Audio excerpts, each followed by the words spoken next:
ওকে, দেখেন আমরা প্রথমেই অ্যাডোবি ফটোশপ এই সফটওয়্যারটা আমরা ওপেন করব। হ্যাঁ, অ্যাডোবি ফটোশপ সফটওয়্যারটা আমরা ওপেন করব।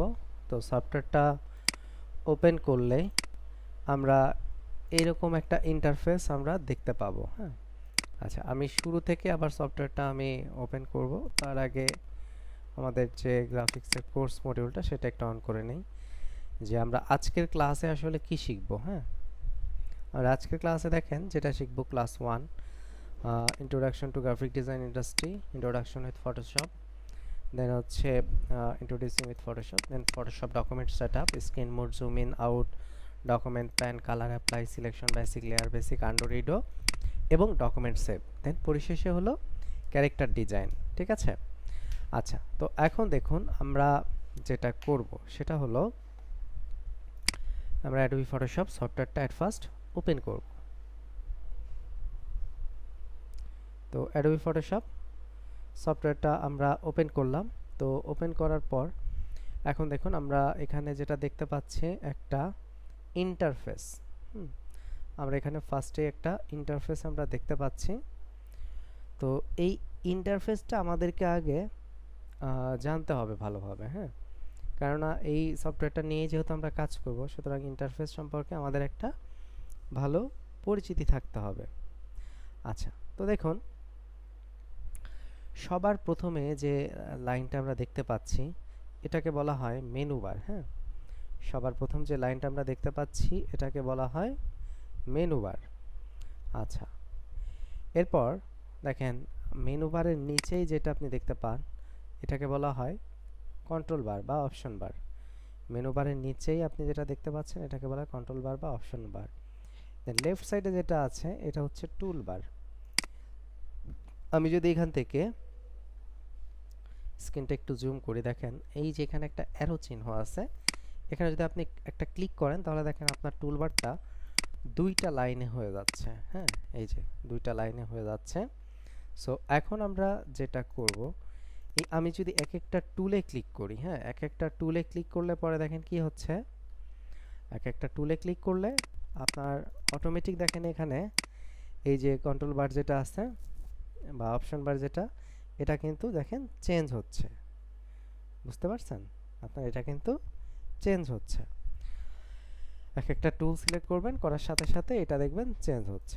আচ্ছা এখন দেখুন ডান পাশে যেটা আছে এই যে এই প্যানেলটা, এটাকে বলা হয় লেয়ার প্যানেল। হ্যাঁ, ডান পাশে যেটা আছে এটাকে বলা হয় লেয়ার প্যানেল।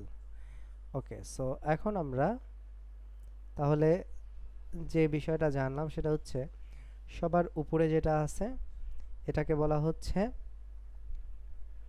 আপনার মেনু বার, তারপরটা হচ্ছে কন্ট্রোল বার বা অপশন বার, এরপরে এই সাইডেরটা এটা হচ্ছে টুল বার আর এটা হচ্ছে লেয়ার প্যানেল। হ্যাঁ, আচ্ছা এখন আমরা যেটা দেখব সেটা হচ্ছে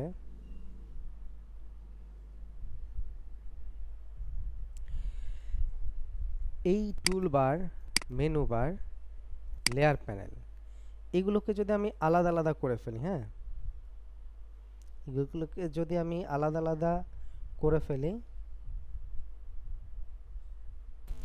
তাহলে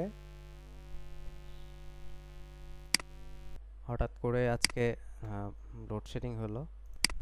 নর্মালি ঢাকাতে এভাবে আসলে লোডশেডিং হয় না, বাট আচ্ছা তো যাই হোক আমরা আবার ক্লাসে চলে যাব এখন।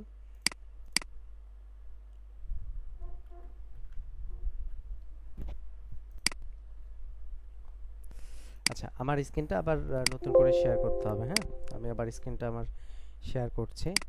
আচ্ছা, আর আপনাদের অনেকের ভিডিও দেখছি অন হয়ে আছে, ভিডিওটা অন রাখবেন না, অফ করে রাখবেন। আচ্ছা একজন বলছেন ডিজিটাল বাংলাদেশ। যাই হোক এই ধরনের বিষয়গুলো মাঝে মধ্যে হইতেই পারে, কমন ব্যাপার। আচ্ছা আচ্ছা আমি হচ্ছে আবার একদম প্রথম থেকেই স্টার্ট করছি। হ্যাঁ, আচ্ছা আমি আমার স্ক্রিন রেকর্ডটা আবার প্রথম থেকে চালু করি, যদিও রেকর্ডিংটা ওই পর্যন্ত ছিল, আমার যেহেতু ইউপিএস আছে ব্যাকআপ ছিল, তারপরও প্রথম থেকেই স্টার্ট করি আবার ওইখান থেকেই করি। আচ্ছা দেখেন আমরা তাহলে যে জায়গাটাতে ছিলাম সেটা হচ্ছে যে আমরা মেনু বার টুল বার এগুলোকে যদি এরকম উল্টাপাল্টা করে ফেলি, দেখেন মেনু বার টুল বার এগুলোকে যদি এরকম উল্টাপাল্টা করে ফেলে, এখন উল্টাপাল্টা কেন করব আমরা? আমরা নতুন অবস্থায় যেহেতু কাজ করছি এখন, আমি জানি অনেকে আছেন যারা একদম হয়তো বা ফার্স্ট টাইম আপনারা হচ্ছে সফটওয়্যারটা ওপেন করলেন, হ্যাঁ। সো একদম যারা বিগিনার আছেন তাদের ক্ষেত্রে হয়তো এই ছোটোখাটো বিষয়গুলোই বড় আকারে একটা সমস্যা দেখা দিতে পারে। সো আমি আপনাদেরকে শেখাবো একদম বিগিনার থেকে শুরু করে, হ্যাঁ, সেই স্টেজটা চিন্তা করে বিগিনার থেকে শুরু করে প্রফেশনাল লেভেলে যে কাজগুলো কিভাবে করতে হয় সেই পর্যন্ত আমি স্টেপ বাই স্টেপ দেখাবো। সো দেখেন যে এখানে যে ব্যাপারটা হলো, আমি সবগুলোকে আলাদা আলাদা করে ফেললাম, হ্যাঁ।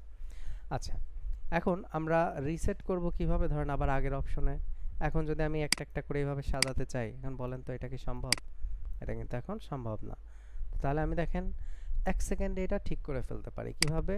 উইন্ডোতে যাবেন, উইন্ডো থেকে ওয়ার্কস্পেস, দেন রিসেট এসেনশিয়ালস, উইন্ডো থেকে ওয়ার্কস্পেস, দেন রিসেট এসেনশিয়াল। এটা আপনারা নোট করে রাখতে পারেন অথবা আপনারা ভালো করে দেখতে পারেন।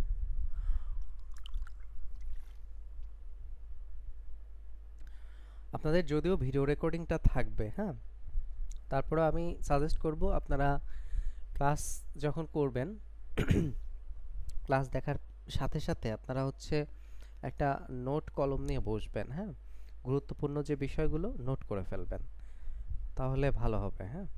আর পরে যখন ভিডিও দেখবেন, ভিডিও দেখে তো আরও ভালোভাবে নোট করবেনই, তবে ক্লাস চলাকালীন সময়ও একটু নোট করে ফেলার অভ্যাস করবেন। তো এতে করে কি হবে, একটু ক্লাসের প্রতি মনোযোগটা আরও বাড়বে। তো এখানে যাই হোক রিসেট এসেনশিয়ালে ক্লিক করলাম, করলে দেখেন কি হলো, আমার সফটওয়্যারটা আবার আগের মতো হয়ে গেছে। জিনিসটা আবার দেখাই, এই যে উল্টাপাল্টা করে ফেললেন, উইন্ডোতে যান, ওয়ার্কস্পেস, রিসেট এসেনশিয়ালস, দেখেন আবার একদম আগের মতো। বিষয়টা কি বুঝতে পেরেছেন? একটু কমেন্ট করেন তো বিষয়টা বুঝতে পেরেছেন কিনা। আচ্ছা, রিঅ্যাকশন অপশনটা বন্ধ করে দিব, তাই তো? ঠিক আছে,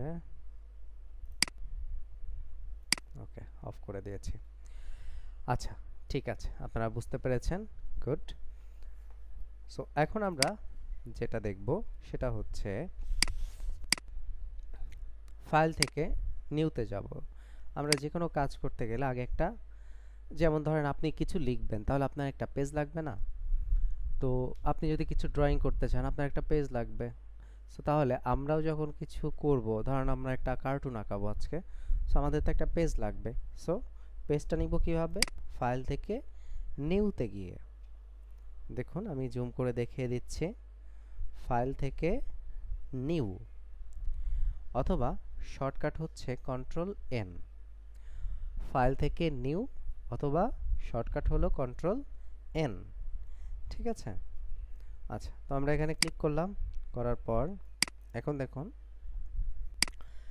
এখানে একটা মানে পেজ নেওয়ার জন্য অপশন এসেছে যে আপনি কত সাইজ নিয়ে একটা পেজ নিতে চাচ্ছেন, ওয়াইড কতটুকু চাচ্ছেন, হাইট কতটুকু চাচ্ছেন, রেজুলেশন কত রাখবেন, হ্যাঁ, কি কালার মোড নেবেন, এই বিষয়গুলো কিন্তু এখান থেকে আপনি দেখতে পাচ্ছেন। তো একদমই সহজ বিষয়, যারা আপনারা এমএস ওয়ার্ডে কাজ করেছেন সো তারা কিন্তু এই বিষয়টা বুঝতেই পারবেন, হ্যাঁ, খুবই সহজ বিষয়। তো এখানে দেখেন সাইজগুলো আপনি কি কি ইউনিটে নিতে পারেন, পিক্সেলে নিতে পারেন, ইঞ্চিতে নিতে পারেন, সেন্টিমিটারসে নিতে পারেন, মিলিমিটারসে নিতে পারেন, হ্যাঁ, এরকম বিভিন্ন ইউনিটে কিন্তু আপনার নেয়ার সুযোগ রয়েছে।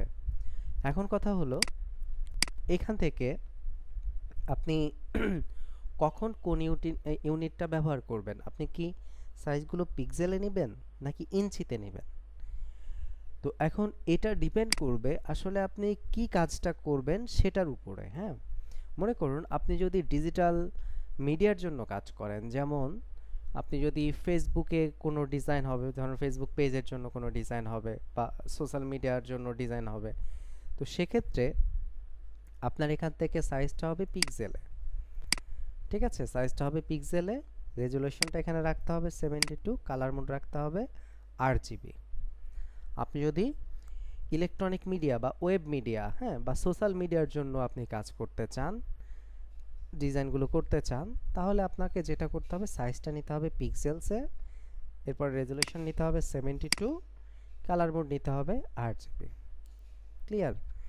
আচ্ছা, এরপর দেখেন প্রিন্ট মিডিয়ার ক্ষেত্রে যেটা হবে, আপনার যে ডিজাইনগুলো প্রিন্ট হবে, এখন ধরেন আপনি একটা বিজনেস কার্ড বানাচ্ছেন আপনার কোনো একজন কি বলে আঙ্কেলের জন্য, একটা বিজনেস কার্ড আপনি বানাচ্ছেন, ধরেন তার একটা বিজনেস আছে বা তার একটা বিজনেস কার্ড দরকার আসলে, হ্যাঁ, তো এখন আপনি তার জন্য একটা বিজনেস কার্ড বানাতে পারেন বা একটা ব্রোশিওর বানাতে পারেন, বা তার ধরেন কোম্পানির জন্য একটা আপনি ব্যানার করতে পারেন, হ্যাঁ, যে ব্যানারটা উনি প্রিন্ট করবে এখন, বা ধরেন একটা প্রোগ্রাম হবে সেটার জন্য একটা ব্যানার ডিজাইন করতে হবে।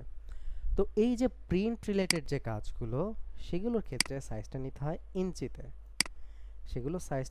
ইঞ্চিতে, এরপর এখানে রেজুলেশন নিতে হয় 300 এবং কালার মোড নিতে হয় CMYK কে। আমরা তাহলে প্রিন্ট মিডিয়ার জন্য যখন কাজ করব, সাইজ নিব ইঞ্চিতে, রেজুলেশন নিব 300 এবং কালার মোড নিব CMYK কে। আচ্ছা, এখন কথা হচ্ছে যে দেখেন আপনি এই যে 26 ইঞ্চি এটাকে যদি পিক্সেলে কনভার্ট করেন, দেখেন 7992 পিক্সেল হচ্ছে। দেখেন ইঞ্চি আর পিক্সেলের মধ্যে পার্থক্যটা কতটুকু। আপনি ইঞ্চিতে যদি নেন 26 ইঞ্চি ইকুয়াল টু 7992 পিক্সেল হচ্ছে, তার মানে পিক্সেলটা কিন্তু অনেক ছোট, একটা বিন্দুর মতো, হ্যাঁ, পিক্সেলটা কিন্তু অনেক ছোট আর ইঞ্চিটা কিন্তু বড়। সো আপনি কখনো 10 ইঞ্চি নিতে যেয়ে 10 পিক্সেল যদি নেন তাহলে কিন্তু খুঁজেই পাওয়া যাবে না।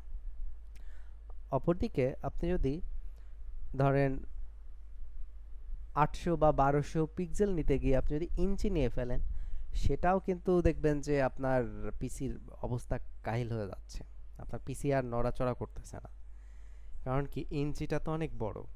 সো এই জন্য আমাদের কাজ করার সময় আমরা যখন সাইজ নিব এটা মাথায় রাখতে হবে। নর্মালি 20 ইঞ্চির বেশি নিয়ে কাজ করা লাগে না, ঠিক আছে, ব্যানার ট্যানার যদি না করেন, ওই সব যদি বাদ দেন, তাহলে নর্মালি আসলে আমাদের 20 ইঞ্চির নিচে কিন্তু কাজ হয়ে যায়।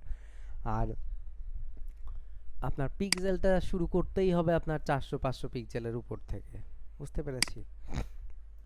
তো আমরা কোন ইউনিট নিচ্ছি সেটা আমাদেরকে খেয়াল রাখতে হবে।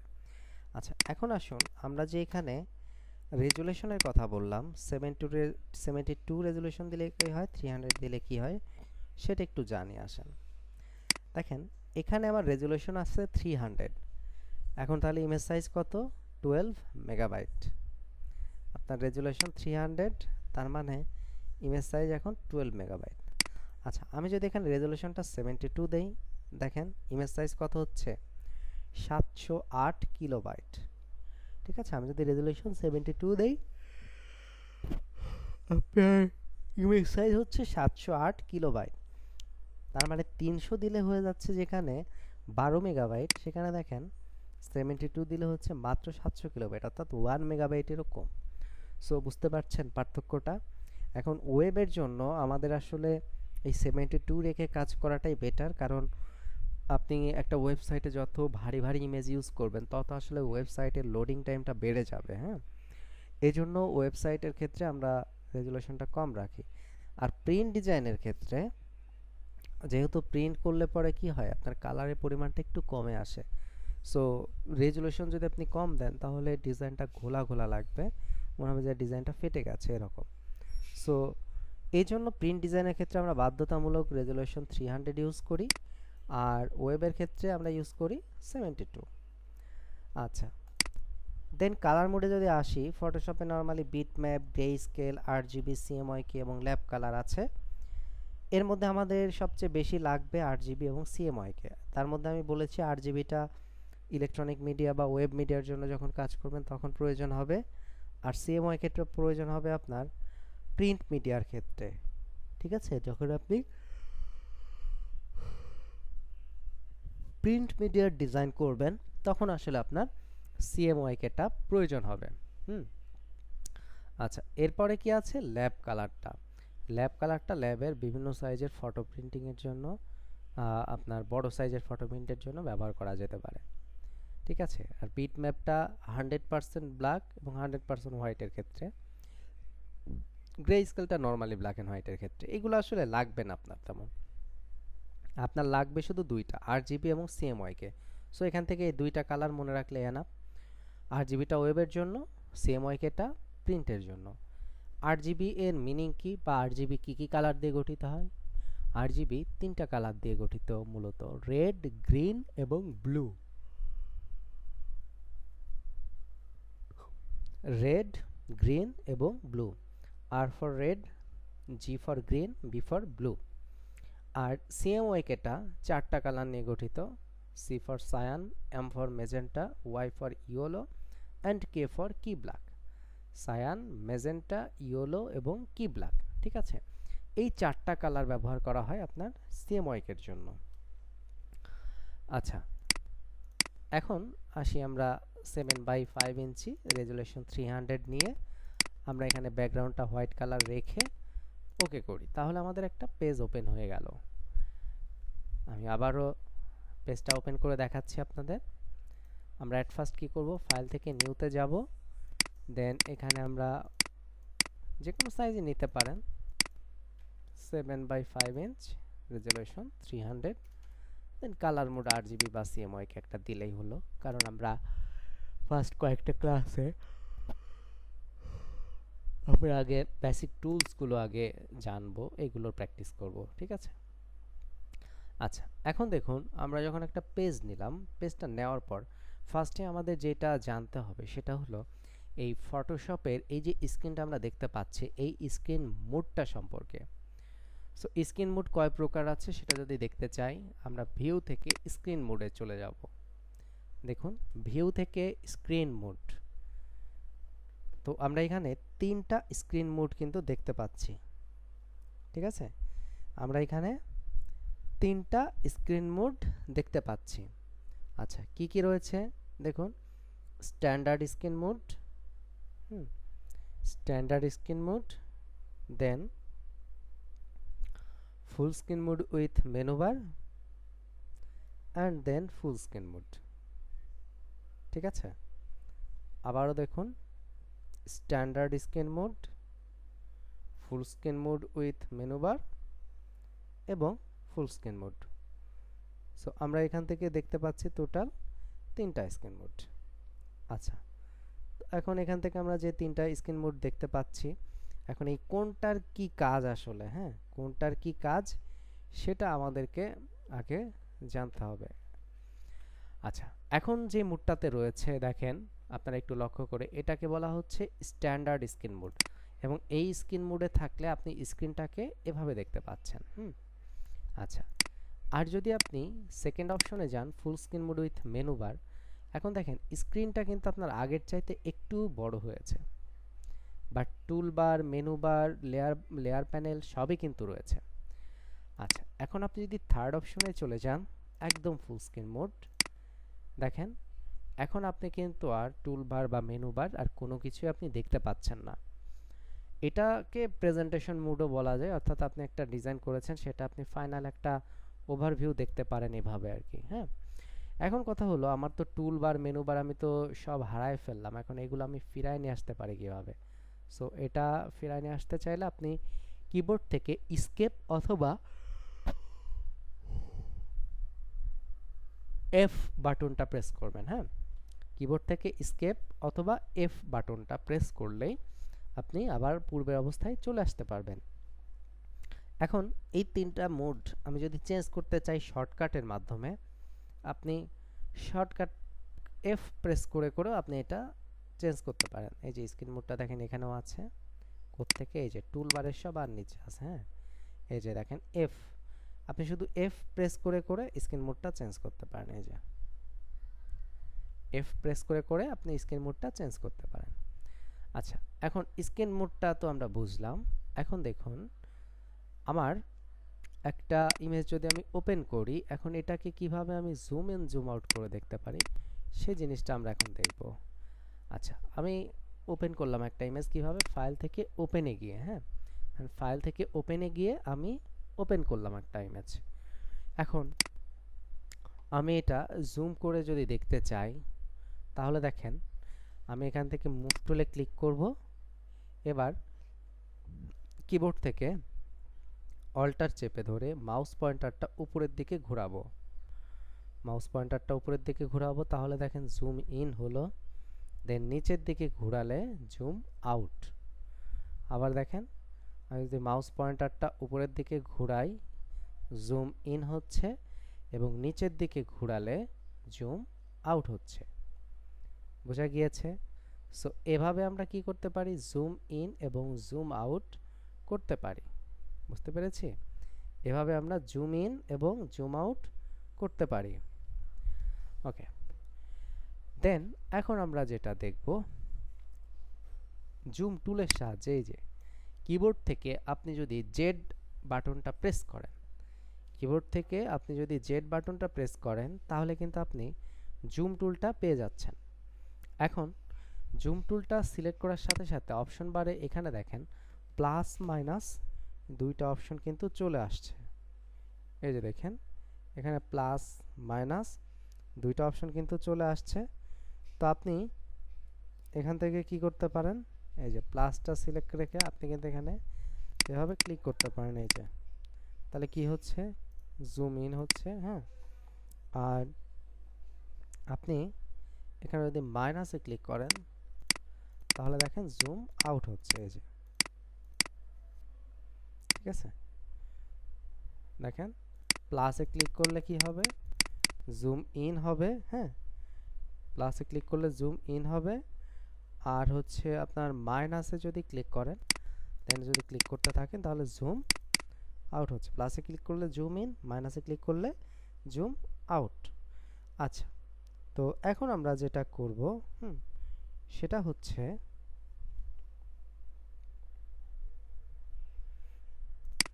কন্ট্রোল প্লাস এবং কন্ট্রোল মাইনাস, হ্যাঁ, কন্ট্রোল প্লাস এবং কন্ট্রোল মাইনাস প্রেস করে আমরা কিন্তু কি করতে পারি, জুম ইন জুম আউট করতে পারি। হ্যাঁ, কন্ট্রোল প্লাস এবং কন্ট্রোল মাইনাস প্রেস করে আমরা জুম ইন জুম আউট করতে পারি, কন্ট্রোল প্লাস এবং কন্ট্রোল মাইনাস প্রেস করে। আচ্ছা, তো এখন দেখেন control plus control minus press করে আমরা জুম ইন জুম আউট করতে পারি। সো কয়েকটি প্রসেস আমি দেখালাম। এখন অনেক বেশি যখন জুম হয়ে যায় তখন যেটা করতে হয়, ডানে বামে বা উপরে নিচে এভাবে কিন্তু আমাদের দেখতে হয় উঠিয়ে। এখন আপনি দেখেন এইভাবে এই স্লাইড বারে এভাবে ক্লিক করে ডানে বামে নেওয়ার চাইতে আপনি যদি এখান থেকে এই যে হ্যান্ড টুলটা নেন তাহলে দেখেন হাত দিয়ে আপনি মানে দেখেন সরাতে পারছেন। এই যে এই হ্যান্ড টুলটাকে বলা হয়ে থাকে ডকুমেন্ট প্যান। ঠিক আছে, এই হ্যান্ড টুলটাকে বলা হয়ে থাকে ডকুমেন্ট প্যান। এই বুঝতে পেরেছি, এই হ্যান্ড টুলটাকে বলা হচ্ছে আপনার ডকুমেন্ট প্যান। আর মজার ব্যাপার হচ্ছে আপনি যে কোনো টুলে থাকা অবস্থায় কিবোর্ড থেকে যদি স্পেস বারটা চেপে ধরেন, কিবোর্ড থেকে স্পেস বারটা যদি চেপে ধরেন তাহলে দেখেন হ্যান্ড টুলটা অ্যাক্সেস করতে পারেন। দেখেন যে কোনো টুলে থাকা অবস্থায় আপনি স্পেস বার চেপে ধরেন, সাথে সাথে দেখেন হ্যান্ড টুলটা নিয়ে আপনি কাজ করতে পারছেন। আচ্ছা, এখন তাহলে আমরা screen mode, zoom in zoom out এই বিষয়গুলো আমরা দেখলাম। তো এখন আমরা যেটা দেখব সেটা হচ্ছে সিলেকশন বেসিক। আমরা কিভাবে সিলেকশন করতে পারি। দেখেন আমরা এখান থেকে রেক্টেঙ্গুলার মার্কিউ টুল এটা দিয়ে আমরা সিলেকশন করতে পারি। এই যে এটা দিয়ে আমরা এভাবে সিলেকশন করতে পারি। দেন একটা সিলেকশন করার পরে আপনি মাউসটা যদি একটু ভেতরে নিয়ে আসেন, এই যে ডানে বামে কিন্তু নিতে পারছেন। আপনি যদি বৃত্তাকারভাবে সিলেকশন করতে চান, এই যে রাইট ক্লিক করবেন, এখানে বের হয়ে যাবে ইলিপ্টিক্যাল টুল। এই যে এটা দিয়ে আপনি এভাবে বৃত্তাকারভাবে সিলেকশন নিতে পারবেন। এখন আপনি যদি নর্মালি এভাবে সিলেকশন নেন, দেখেন বৃত্তটা এরকম ডিমের মতো কিন্তু চ্যাপ্টা হয়ে যেতে পারে। সো সেক্ষেত্রে যেটা করতে হবে, আপনার শিফট চেপে ধরে এভাবে টান দিবেন, শিফট চেপে ধরে এভাবে টান দিবেন, তাহলে কি হবে, তাহলে কিন্তু একদম সমান রেশিও অনুযায়ী সিলেকশনটা তৈরি হবে। ওকে, আচ্ছা, তো এখন আমরা কালার অ্যাপ্লাই কিভাবে করব। এখানে কালার অ্যাপ্লাই কিভাবে করব, দেখুন কালার অ্যাপ্লাইয়ের জন্য এখানে আমাদের ফরগ্রাউন্ড কালার এবং ব্যাকগ্রাউন্ড কালারের দুইটা অপশন আছে। আমি যদি এখানে একটু দেখাই আপনাদের, এই যে এখানে এটা হচ্ছে ফরগ্রাউন্ড কালার প্যানেল আর নিচেরটা হচ্ছে ব্যাকগ্রাউন্ড কালার। তো আপনি দুই জায়গা থেকেই কালার অ্যাপ্লাই করতে পারেন। যেমন ফরগ্রাউন্ড থেকে যদি কালার অ্যাপ্লাই করতে চান, এখানে ক্লিক করে আপনি এখান থেকে একটা কালার আপনি নিলেন। আচ্ছা, দেন ব্যাকগ্রাউন্ড থেকে যদি কালার অ্যাপ্লাই করতে চান, এই যে ব্যাকগ্রাউন্ডে ক্লিক করেন, করে এখান থেকে আপনি কালার একটা অ্যাপ্লাই করলেন। এখন দেখুন, ফরগ্রাউন্ড থেকে কালার অ্যাপ্লাই করতে চাইলে অল্টার ব্যাকস্পেস অথবা অল্টার ডিলেট বাটন প্রেস করবেন। অল্টার ব্যাকস্পেস অথবা অল্টার ডিলেট বাটন প্রেস করে আপনি কিন্তু এখান থেকে কালার অ্যাপ্লাই করতে পারেন। আর যদি নিচের থেকে কালার অ্যাপ্লাই করতে চান তাহলে আপনি কন্ট্রোল ব্যাকস্পেস বা কন্ট্রোল ডিলেট বাটন প্রেস করবেন। তাহলে দেখেন, ফোরগ্রাউন্ড থেকে কালার অ্যাপ্লাই করতে চাইলে অল্টার ব্যাকস্পেস, আর ব্যাকগ্রাউন্ড থেকে কালার অ্যাপ্লাই করতে চাইলে কন্ট্রোল ব্যাকস্পেস প্রেস করতে হবে। ঠিক আছে, ওকে। দেন এখন আমরা যেটা করব, তাহলে আমি এখন একটু ব্যাকে আসতে চাই। আমি এখন একটু ব্যাকে আসতে চাচ্ছি, অর্থাৎ আন্ডু করতে চাচ্ছি। তাহলে কিভাবে করব? কন্ট্রোল অল্টার জেড প্রেস করব বারবার। হ্যাঁ, কন্ট্রোল অল্টার জেড প্রেস করব বারবার, তাহলে আমি ব্যাকে আসতে পারবো। ঠিক আছে, আচ্ছা। আর যদি আমি সামনের দিকে যেতে চাই তাহলে কন্ট্রোল শিফট জেড প্রেস করব। এই যে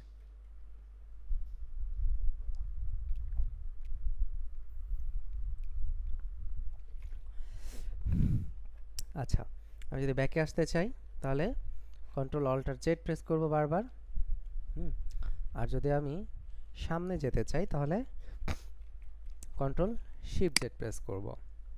সামনে যাওয়াটাকে বলা হয় আপনার রিডো, আর ব্যাকে আসাটাকে বলা হয় আন্ডো। আচ্ছা, তো এখন দেখেন যেটা করব আমরা, সেটা হচ্ছে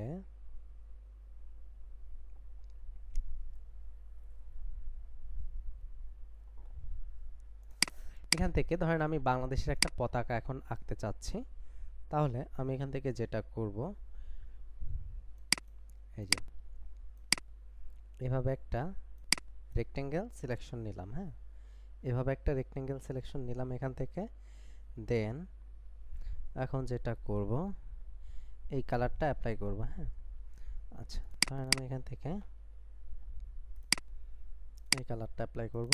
সো অল্টার ব্যাকস্পেস দিয়ে কালারটা অ্যাপ্লাই। হ্যাঁ, অল্টার ব্যাকস্পেস দিয়ে কালারটা অ্যাপ্লাই করলাম। আচ্ছা, এরপর দেখেন আমি যদি এখানে একটা বৃত্ত নেই, ঠিক আছে, এখান থেকে একটা বৃত্ত নেই, এখানে কালারটা আমি রেড দিব, অ্যাপ্লাই করলাম। তাহলে দেখেন এই যে একটা কালার অ্যাপ্লাই হলো। দেন আমরা যদি এখানে একটা কালার অ্যাপ্লাই করতে চাই, এখন আপনি পেছন থেকেও চাইলে মানে নিচ থেকেও কালারটা অ্যাপ্লাই করতে পারেন। সেক্ষেত্রে কি করতে হবে? আপনাকে কন্ট্রোল ব্যাকস্পেস প্রেস করতে হবে। ঠিক আছে, কন্ট্রোল ব্যাকস্পেস প্রেস করলেন। দেন এই সিলেকশনটা দূর করতে চাইলে আপনি ফাঁকা জায়গায় একটা ক্লিক করতে পারেন, অথবা কন্ট্রোল ডিও প্রেস করতে পারেন। হ্যাঁ, তাহলে দেখেন আপনার সিলেকশনটা নান হয়ে যাচ্ছে। অথবা রাইট ক্লিক করে ডিসিলেক্টে ক্লিক করলেও হবে। রাইট ক্লিক করে ডিসিলেক্টে ক্লিক করলেও হবে। আচ্ছা, এখন কথা হচ্ছে, আপনি যদি আমাকে বলেন যে স্যার আপনি এই বৃত্তটাকে একটু ডানে বামে মুভমেন্ট করে দেখান তো, এখন এটা কিন্তু আমি করতে পারবো না। এটা রিজন কি জানেন? আমি সবগুলো কাজ একটা লেয়ারের মধ্যে করে ফেলেছি। আমি সবগুলো কাজ কি করেছি? একটা লেয়ারের মধ্যে করে ফেলেছি। আচ্ছা, তো আমার যেটা করা উচিত ছিল, হ্যাঁ, আমার আলাদা আলাদা লেয়ার নিয়ে কাজ করা লাগতো। বুঝতে পারছেন? আলাদা আলাদা লেয়ার নিয়ে কাজ করা লাগতো। আচ্ছা, তো এখন দেখুন আমরা যেটা করতে পারি সেটা হচ্ছে এভাবে কাজটা না করে, তাহলে আমি যেভাবে করতে পারি, যে কন্ট্রোল অল্টার জেড দিয়ে দিয়ে দেখেন ব্যাকে আসছে। নতুন একটা লেয়ার নিব কোত্থেকে? কন্ট্রোল শিফট এন দিলেও নতুন লেয়ার নেওয়া যায়, অথবা এই যে লেয়ারের বক্সে যে সবার নিচে, হ্যাঁ, এই যে লেয়ারের বক্সে সবার নিচে দেখেন new layer, create a new layer option আছে। এখানে ক্লিক করলে আপনি নতুন নতুন লেয়ার নিতে পারবেন। ওকে, আচ্ছা এখন দেখুন আমরা এখান থেকে এখন যেটা করব, হ্যাঁ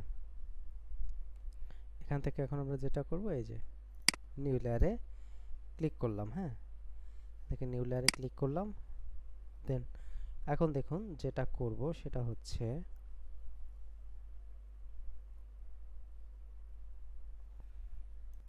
এই সেম কাজটাই আমি করব। এখন আগে কি করব, লেয়ার নিয়ে নিয়ে তারপরে কালার অ্যাপ্লাই করব। আচ্ছা অল্টার ব্যাকস্পেস দিয়ে কালারটা অ্যাপ্লাই করছি, দেন কন্ট্রোল ডি দিয়ে ডিসিলেক্ট। হ্যাঁ আচ্ছা এরপর দেখুন নতুন আরেকটা লেয়ার আমরা নিচ্ছি, দেন আমরা এখানে একটা বৃত্ত নিচ্ছি। ওকে, আমরা একটা বৃত্ত নিচ্ছি, দেন দেখুন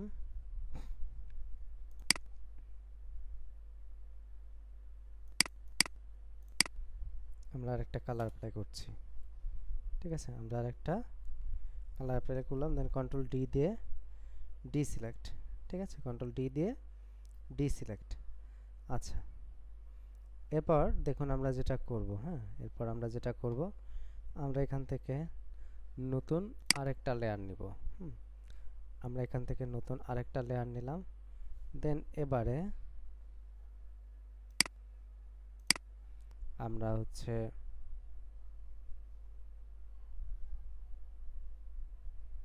নিলাম এভাবে, দেন এই যে নিচ থেকে কালারটা অ্যাপ্লাই করে দিব কন্ট্রোল ব্যাকস্পেস দিয়ে।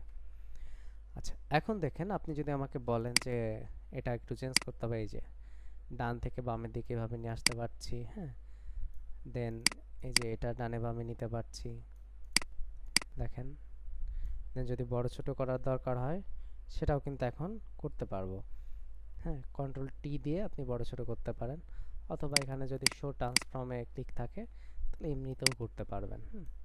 অথবা এডিট থেকে ফ্রি ট্রান্সফর্মে ক্লিক করতে হবে। এই যে দেখেন আপনি যদি এই বৃত্তটা বড় ছোট করতে চান, নর্মালি একটা কর্নারে ক্লিক করে যদি এভাবে বড় ছোট করতে চান তাহলে যেটা হবে যে ডিমের মতো কিন্তু চ্যাপ্টা হয়ে যেতে পারে। বুঝতে পারছেন, ডিমের মতো চ্যাপ্টা হয়ে যেতে পারে। আচ্ছা সো আপনার যেটা করতে হবে সেটা হচ্ছে শিফট অল্টার চেপে আপনি বড় ছোট করতে পারেন। হ্যাঁ শিফট অল্টার চেপে যদি আপনি বড় ছোট করেন তাহলে আপনার এটা যেটা হবে, হ্যাঁ শিফট অল্টার চেপে যদি বড় ছোট করেন তাহলে দেখেন একদম সমান রেশিও অনুযায়ী বড় ছোট হবে। বুঝা গেছে, একদম সমান রেশিও অনুযায়ী বড় ছোট হবে। আচ্ছা তো এখন দেখুন আমরা এই কাজটা করার পরে এখন এটা যদি আমরা সেভ করতে চাই তাহলে ফাইল থেকে সেভ অ্যাজ, এই যে ডেস্কটপ, ফাইল থেকে সেভ অ্যাজ ডেস্কটপ, দেন এখানে আমরা সেভ করে দিব এই যে ফ্ল্যাগ, সেভ করলাম। এখন এটা সেভ হলো কিসে জানেন, এটা সেভ হলো পিএইচডিতে। ঠিক আছে,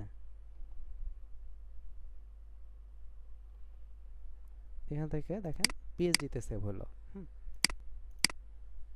আচ্ছা এখন পিএইচডিতে সেভ হওয়াতে আপনি এখন এটা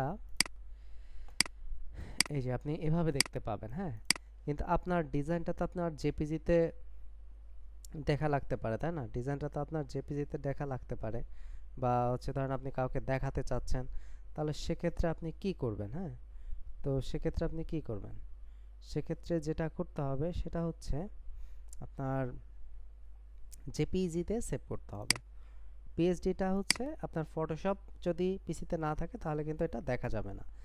আচ্ছা তো এই জন্য আমরা এখন কি করব, জেপিইজিতে সেভ করব। পিএইচডিতে আপনার মেইন ফাইল অর্থাৎ এডিট করার জন্য লাগবে। হ্যাঁ আর জেপিইজিটা যেটা করব সেটা হচ্ছে আমার ধরেন অন্যদেরকেও আমি দেখাতে চাচ্ছি সেজন্য আমার লাগবে। আচ্ছা সো এখন আমরা জেপিইজিতে সেভ করার জন্য যেটা করব ফাইল থেকে সেভ অ্যাজ ডেস্কটপ জেপিইজি। হ্যাঁ এই যে ফাইল থেকে save as desktop JPEG, save, save কিন্তু হয়ে গেল। এখন দেখেন এখান থেকে আপনি এটা দেখতে পাচ্ছেন। ঠিক আছে, এখান থেকে আপনি এই জিনিসটা দেখতে পাচ্ছেন। আচ্ছা, এখন আমরা তো এই ফ্ল্যাগটা করলাম। এখন যদি আমরা ধরেন আরো অন্যান্য ফ্ল্যাগ করতে চাই, তো সেক্ষেত্রে আমরা কিভাবে করতে পারি? আমরা এখানে আরো কিছু টুল আছে, এখন তাহলে সেগুলো দেখব। যেমন ধরুন এখানে আমাদের আরো যে টুল আছে সেগুলো হচ্ছে আপনার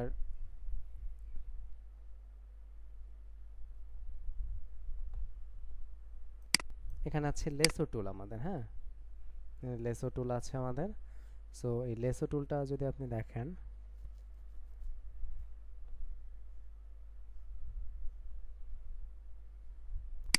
এই যে লেসো টুল দিয়ে আপনি এইভাবে ইচ্ছা মতো দেখেন আপনি ইয়ে করতে পারবেন। হ্যাঁ, এই যে লেসো টুল দিয়ে আপনি কি করতে পারবেন, ইচ্ছা মতো আপনি এভাবে সিলেকশনটা কিন্তু নিতে পারবেন। ঠিক আছে, লেসো টুল দিয়ে আপনি এভাবে ইচ্ছা মতো সিলেকশনটা নিতে পারবেন। এই যে লেসো টুল দিয়ে এভাবে ইচ্ছা মতো সিলেকশন নেওয়া যায়, আপনি এভাবে নিতে পারবেন। হ্যাঁ, এখান থেকে যে এভাবে নিতে পারবেন। আচ্ছা, এই যে এভাবে নিতে পারবেন, অথবা আপনি এখান থেকে নিয়ে যদি এখান থেকেও ছেড়ে দেন, দেখেন অটোমেটিক সিলেকশনটা নিয়ে নিচ্ছে। যে এখান থেকে নিয়ে ছেড়ে দেন, অটোমেটিক সিলেকশনটা নিয়ে নিচ্ছে। ঠিক আছে। আচ্ছা, এখন দেখুন যে ব্যাপারটা সেটা হচ্ছে আপনি লেসো টুল নিয়ে এখান থেকে এভাবে নিয়ে কিন্তু আপনি একটা কালার অ্যাপ্লাই করে ফেলতে পারেন। এই যে এখন একটা কালার অ্যাপ্লাই করে ফেললেন, কন্ট্রোল ডি দিয়ে ডিসিলেক্ট। আচ্ছা, এরপর দেখেন আপনি নতুন আরেকটা লেয়ার নেন,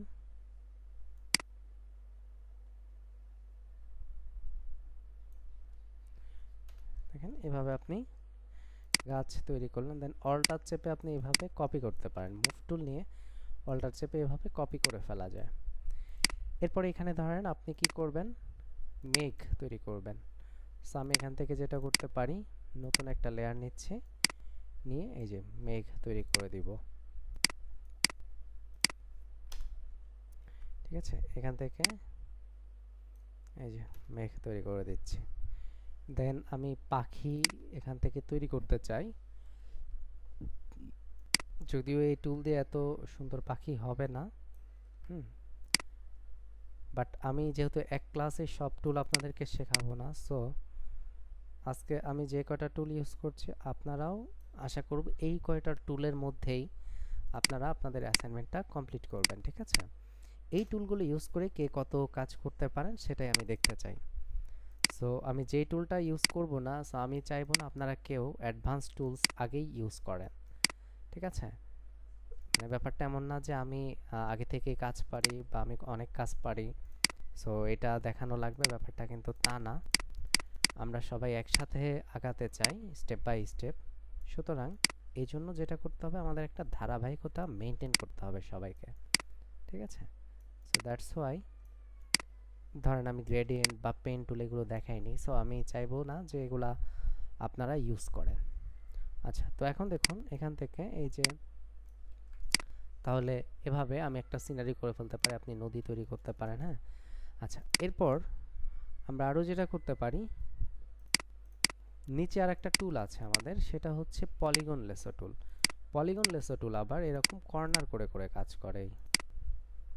এই যে পলিগন লেসো টুলটা আপনার এভাবে কর্নার করে করে কাজ করে। এভাবে দেখেন কালারগুলো অ্যাপ্লাই করতে পারেন। ঠিক আছে, এই যে এভাবে আপনি কি করতে পারেন, কালার অ্যাপ্লাই করতে পারেন। ঠিক আছে। আচ্ছা, এখন দেখুন আমরা যেটা করব সেটা হচ্ছে এই পলিগন লেসো টুল দিয়ে দেখেন আমি একটা কুঁড়ে ঘর করে ফেলতে পারি। হ্যাঁ, নতুন একটা লেয়ার নিচ্ছি, দেন আমি এখান থেকে একটা কালার অ্যাপ্লাই করছি অল্টার ব্যাকস্পেস দিয়ে। দেন আমি এখান থেকে পলিগন লেসো টুলটা নিচ্ছি, নতুন আরেকটা লেয়ার নিয়ে নেন, এখানে ক্লিক করে নতুন লেয়ার নিতে হবে। যেহেতু রোজার মাস আমাদের ক্লাস টাইমটা একটু কম, হ্যাঁ 1 ঘন্টা, সো এই জন্য আমি আসলে আপনাদের সাথে কথা বলছি না ওরকম খুব বেশি আসলে, কারণ একটু আর সময় সংক্ষিপ্ত হওয়ার কারণে। হ্যাঁ, সো ভিডিও যেহেতু থাকবে, সো আপনারা দেখে নিতে পারবেন, আর তারপরেও আমি ক্লাস শেষে আমি কথা শুনবো, সমস্যা নেই। আচ্ছা, এরপর দেখেন নর্মালি আমাদের ঈদের পর যখন ক্লাস হবে তখন দেখবেন যে ক্লাস টাইমটা তখন একটু বেশি থাকবে, তখন আমরা কথাবার্তা বলতে পারবো, একটু হচ্ছে আপনাদের স্ক্রিন শেয়ার করে করে আমরা দেখবো, সো প্রবলেম হবে না তখন। হ্যাঁ, আচ্ছা, দেন নতুন আরেকটা লেয়ার নিচ্ছি। এবার এই যে অল্টার ব্যাকস্পেস দিয়ে কালার অ্যাপ্লাই। হ্যাঁ, দেখেন একটা কুড়ে ঘর হয়ে গেল। সো এভাবে কাজ করতে পারেন আপনারা। আচ্ছা, এরপর দেখেন আমি আরেকটা এখন কাজ করব, সেটা হচ্ছে কার্টুন ডিজাইন। দেখেন আমি একটা লেয়ার নিয়ে নিচ্ছি, দেন এখানে একটা বৃত্ত নিচ্ছি, অল্টার ব্যাকস্পেস দিয়ে কালার অ্যাপ্লাই। এরপর নতুন আরেকটা লেয়ার নিলাম, দেন ইলিপস দিয়ে এভাবে আমি একটা সিলেকশন নিলাম, অল্টার ব্যাকস্পেস দিয়ে কালার অ্যাপ্লাই, দেন এখানে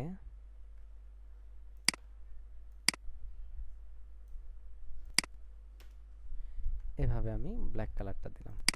দেন দেখেন এটা যেটা করব, অল্টার চেপে কপি করব, মুভ টুল দিয়ে অল্টার চেপে টান দিলেই কপি হয়ে যায়। আচ্ছা, দেন নতুন আরেকটা লেয়ার নিচ্ছি, দেন এভাবে অল্টার ব্যাকস্পেস দিয়ে কালার অ্যাপ্লাই করে দিলাম। দেন আমি কান দিতে চাই, সো নতুন আরেকটা লেয়ার নিচ্ছি,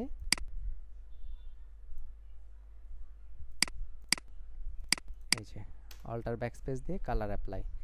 দেন এই কানটা আমি ডান সাইডে কপি করে নিয়ে আসতে চাচ্ছি, সো অল্টার চেপে শিফট চেপে যদি টান দেন, অল্টার শিফট চেপে টান দেন, তাহলে একদম সমানভাবে কানটা চলে আসবে এদিকে কপি হয়ে। আচ্ছা, এরপর আমি কি করতে চাই, এরপর আমি যেটা করতে চাচ্ছি সেটা হচ্ছে নিচে আর একটু পার্ট দিব, এই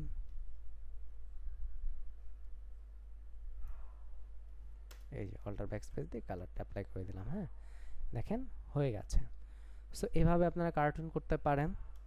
দেন আমি ফাইনালি আর একটা কার্টুন দেখাচ্ছি, রোবোটিক কার্টুন। সো এটার জন্য আমি এখান থেকে রেক্টেঙ্গেল এভাবে একটা সিলেকশন নিব, অল্টার ব্যাকস্পেস দিয়ে কালারটা অ্যাপ্লাই। এরপর হচ্ছে নতুন লেয়ার নিচ্ছি, দেন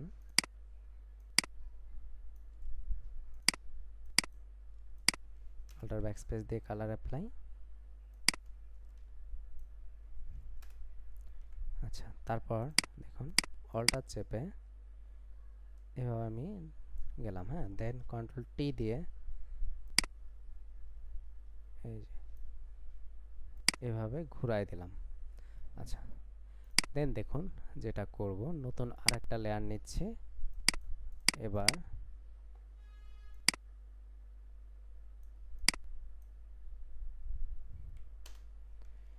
অল্টার ব্যাকস্পেস দিয়ে কালার অ্যাপ্লাই, দেন এখান থেকে পলিগন টুল দিয়ে দেখেন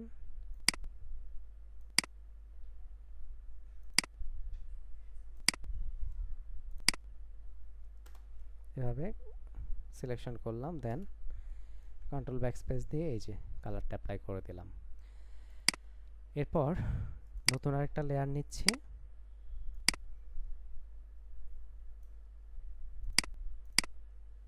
দেন এই কালারটা অ্যাপ্লাই, নতুন আরেকটা লেয়ার নিব, দেন এখান থেকে অল্টার ব্যাকস্পেস দিয়ে এভাবে কালারটা অ্যাপ্লাই করে দিব, ব্যাস। দেন এখন আমরা যে কাজটা করব সেটা হচ্ছে এখানে আমরা একটা সিলেকশন নিব। আচ্ছা, এখান থেকে কালারটা এই ধরনের কালার আমি দিতে পারি। হ্যাঁ, দেন দেখেন আমি কি করছি, এগুলো বোতাম দিচ্ছি। হ্যাঁ, এই যে অল্টার শিফট চেপে টান দিবেন, তাহলে একদম সোজাসুজি আসবে, এই যে ব্যাস। দেন এই পাশে এখন আমি কি করব, আমি একটা পকেট দিতে চাচ্ছি, তাহলে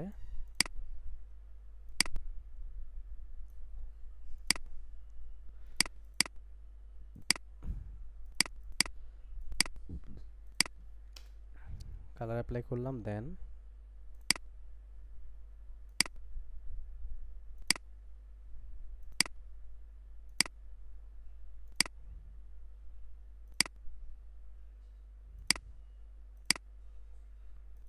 অল্টার ব্যাকস্পেস দিয়ে কালার অ্যাপ্লাই। হ্যাঁ, ওকে। দেন এখন দেখুন উপরে আমরা যেটা করব, নতুন একটা লেয়ার নিচ্ছি, দেন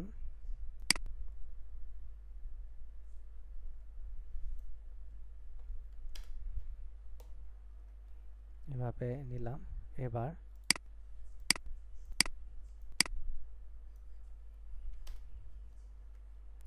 দিলাম অ্যাপ্লাই করে, দেন অল্টার চেপে এদিকে টান দিব, ব্যাস। সো দেখুন হয়ে গেল। তো তাহলে এভাবে কাজ করে আমরা সেভ করে দিব। এটার নাম দিয়ে দিতে পারি আমরা রোবট। ফার্স্টে সেভ করবেন পিএইচডিতে, এবার সেভ করবেন জেপিজিতে। পিএইচডিটা কেন? পিএইচডিটা হচ্ছে আপনার মেইন ফাইল বা সোর্স ফাইল বা এডিটেবল ফাইল। অর্থাৎ আপনি একটা কাজ করেছেন একবার, আপনার যদি মনে হয় যে না আমার আবার চেঞ্জ করা দরকার, আপনি কিন্তু পিএইচডি ফাইলটা ওপেন করে আবারও এডিট করতে পারবেন। হ্যাঁ, আর জেপিজিটা রাখতে হবে ক্লায়েন্টকে দেখানোর জন্য, অথবা ধরেন আপনি ফেসবুকে গ্রুপে পোস্ট করবেন, সে কারণে আপনার কিন্তু জেপিজিতেও সেভটা করতে হবে। বাট আপনার যদি জেপিজি ডিলিট হয়ে যায় আপনার কিন্তু কোনো অসুবিধা নেই, আপনার যদি পিএইচডিটা থাকে। দেখেন আপনার যেহেতু পিএইচডি আছে, আমি সাপোজ ক্লোজ করে দিলাম সফটওয়্যার। হ্যাঁ, এখন যদি আমি আবার ওপেন করি এই পিএইচডি ফাইলটা আপনার, আপনি দেখতে পাবেন যে আমি ডিজাইনটা যেভাবে করেছিলাম এই যে লেয়ার টেয়ারগুলো সব রয়েছে। হ্যাঁ, সো লেয়ার সব থাকাতে আমার কি সুবিধা, আমি যেটা করতে পারি দেখেন, এটাকে আবার অল্টার চেপে একটা কপি করে ফেলতে পারি, এই যে। দেন এটাকে একটু ছোটও করে দিতে পারি, কন্ট্রোল টি দিয়ে, এই যে শিফট চেপে আমি ছোট করে দিলাম। ধরেন আমি চাচ্ছি এটা একটু বড় হবে, দেন এবার কি করব, এটাকে আমি আর একটু ছোট করব, এই যে। বুঝতে পেরেছেন? এখন এভাবে আপনি আরেকটা সেভ করে দিতে পারেন। সুতরাং বিষয় যেটা দাঁড়াচ্ছে যে আপনার কাছে যদি পিএইচডি ফাইল থাকে, আপনি কিন্তু সেটাকে বারবার এডিট করতে পারবেন। এই যে দেখেন, ঠিক আছে, আপনি কিন্তু বারবার এডিট করতে পারবেন। এখন বলতে পারেন যে একাধিক ফাইল আমি সিলেক্ট করতে পারি কিভাবে? এই যে কন্ট্রোল চেপে একটা একটা করে যদি এভাবে ক্লিক করেন, আপনি একাধিক ফাইল সিলেক্ট করতে পারবেন। ঠিক আছে, কন্ট্রোল চেপে এইদিকে ক্লিক করলে আপনি একাধিক ফাইল মানে একাধিক লেয়ার একসাথে সিলেক্ট করতে পারবেন। আচ্ছা, তো যাই হোক, এই ছিল আজকের ক্লাসে আমাদের বিষয়। তো তাহলে আজকের ক্লাসে আপনাদের অ্যাসাইনমেন্ট থাকবে ফ্ল্যাগ ডিজাইন এবং কার্টুন ডিজাইন। আপনারা যে কোনো ধরনের ফ্ল্যাগ আপনারা ডিজাইন করবেন, মানে যত ধরনের ফ্ল্যাগ আপনারা করতে পারেন আজকের ক্লাস শেষে। ধরেন আপনি যদি ইংল্যান্ডের ফ্ল্যাগ করতে চান, এই যে আপনি এখানে হোয়াইট কালার অ্যাপ্লাই করেন, ঠিক আছে। দেন নতুন একটা লেয়ার নেন,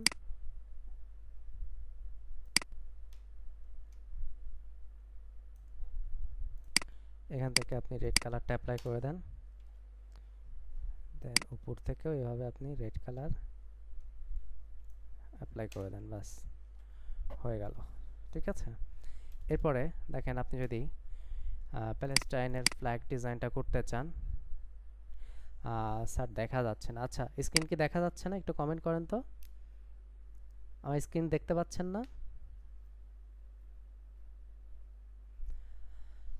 দেখা যাচ্ছে, আচ্ছা, তাহলে মেবি আপনার নেট সমস্যা, যিনি দেখতে পাচ্ছেন না। হ্যাঁ, সো আপনি বের হয়ে আবার জয়েন করেন। আচ্ছা, সো এখন দেখেন আমরা প্যালেস্টাইনের যদি ফ্ল্যাগ করতে চাই, প্যালেস্টাইন ফ্ল্যাগ, তাহলে কিভাবে করতে পারি? আমরা আজকে যে কাজগুলো শিখেছি এর মাধ্যমে আসলে আমরা করতে পারবো। রাইট ক্লিক করে কপি ইমেজ করছি, এখানে এসে কন্ট্রোল ভি দিয়ে পেস্ট করলাম। হ্যাঁ, এখন দেখেন এই ফ্ল্যাগটা আমরাও বানাবো। তাহলে নতুন একটা লেয়ার নিচ্ছি, দেন আগে এখান থেকে এরকম একটা কালার, দেন দেখেন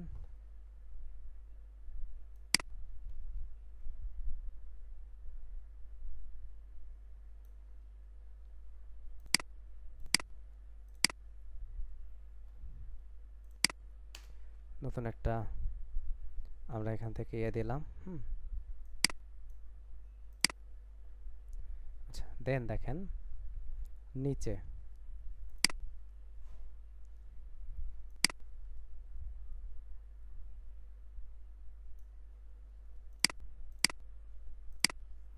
অল্টার ব্যাকস্পেস দিয়ে কালার অ্যাপ্লাই। আচ্ছা, এবার আমরা যেটা করব, নতুন আরেকটা লেয়ার এখান থেকে নিচ্ছি, দেন পেন টুল নিলাম, দিয়ে এখানে একটা ক্লিক, এখানে একটা ক্লিক,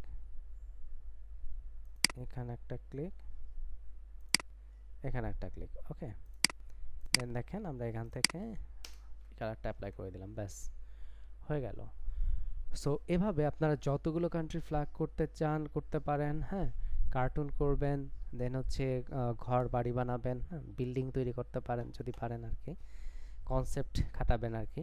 সো এই কাজগুলো করে করে গ্রুপে পোস্ট করতে হবে। হ্যাঁ, এই কাজগুলো করে গ্রুপে আপনি হচ্ছে জেপিজি পোস্ট করবেন। কীভাবে পোস্ট করবেন দেখেন, এই যে আমার অন্যান্য স্টুডেন্টরা যারা পোস্ট করেছে, এই যে এভাবে গ্রুপে পোস্ট করে দিতে হবে। ঠিক আছে? ওকে, সো এই ছিল আজকের ক্লাসে আমাদের বিষয়।